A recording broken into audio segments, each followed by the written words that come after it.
ಸಂಜೀವ್ ಕುಮಾರ್ ಪಾಟೀಲ್ಗೆ ಕರ್ನಾಟಕ ಯುವರತ್ನ ಪ್ರಶಸ್ತಿ.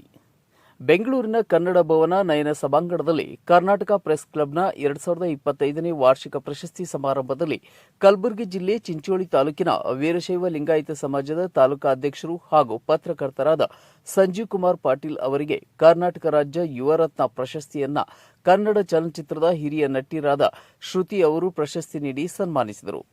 ಕಾರ್ಯಕ್ರಮದಲ್ಲಿ ಡಾಕ್ಟರ್ ಶ್ರೀ ಸಿದ್ದರಾಜು ಸ್ವಾಮೀಜಿಗಳು, ಪಾಲ್ನಹಳ್ಳಿ ಮಠ, ಕರ್ನಾಟಕ ಸರ್ಕಾರದ ದೇವರಾಜ ಅರಸು ನಿಗಮದ ಅಧ್ಯಕ್ಷ ಕೀರ್ತಿ ಗಣೇಶ್, ಬೆಂಗಳೂರಿನ ಸಮಾಜ ಸೇವಕರಾದ ಮಹೇಂದ್ರ ಮುನ್ನೋಟ, ರವಿ ಮಹಾದೇವ್, ಕರ್ನಾಟಕ ಪ್ರೆಸ್ ಕ್ಲಬ್ನ ರಾಜ್ಯಾಧ್ಯಕ್ಷರಾದ ದಯಾನಂದ್ ಎಂ ಹಾಗೂ ಕರ್ನಾಟಕ ಪ್ರೆಸ್ ಕ್ಲಬ್ನ ಪ್ರಧಾನ ಕಾರ್ಯದರ್ಶಿ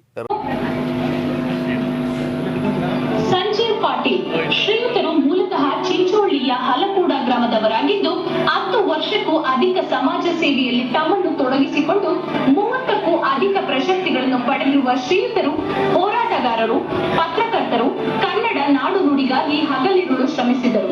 371 ಅನುಷ್ಠಾನಕ್ಕಾಗಿ ಹೋರಾಟ, ಬರವಣಿಗೆ, ಪತ್ರಿಕೆಗಳ ಮೂಲಕ ಜಾಗೃತಿ ಸೇರಿದಂತೆ ಹಲವಾರು ಸೇವೆಗಳನ್ನು ಗುರುತಿಸಿ ಕರ್ನಾಟಕ ಪ್ರೆಸ್ ಕ್ಲಬ್ 2024ನೇ ಸಾಲಿನ ಕರ್ನಾಟಕ ಯುವರತ್ನ ಪ್ರಶಸ್ತಿ ನೀಡಿ ಗೌರವಿಸುತ್ತಿದೆ. ಶ್ರೀ ಸಂಜೀವ್ ಪಾಟೀಲ್ ಅವರಿಗೆ ಧನ್ಯವಾದಗಳು. ಕರ್ನಾಟಕ ಪ್ರೆಸ್ ಕ್ಲಬ್ ಮುಖ್ಯಸ್ಥರಾದ ಗಂಗಾಧರ್ ಹಾಗೂ ಅನೇಕ ಗಣ್ಯರು ಕಾರ್ಯಕ್ರಮದಲ್ಲಿ ಭಾಗಿಯಾಗಿದ್ದರು. ನಾಗರಾಜ್ ಪಾಟೀಲ್, C9 ಕನ್ನಡ, ಚಿಂಚೋಳಿ.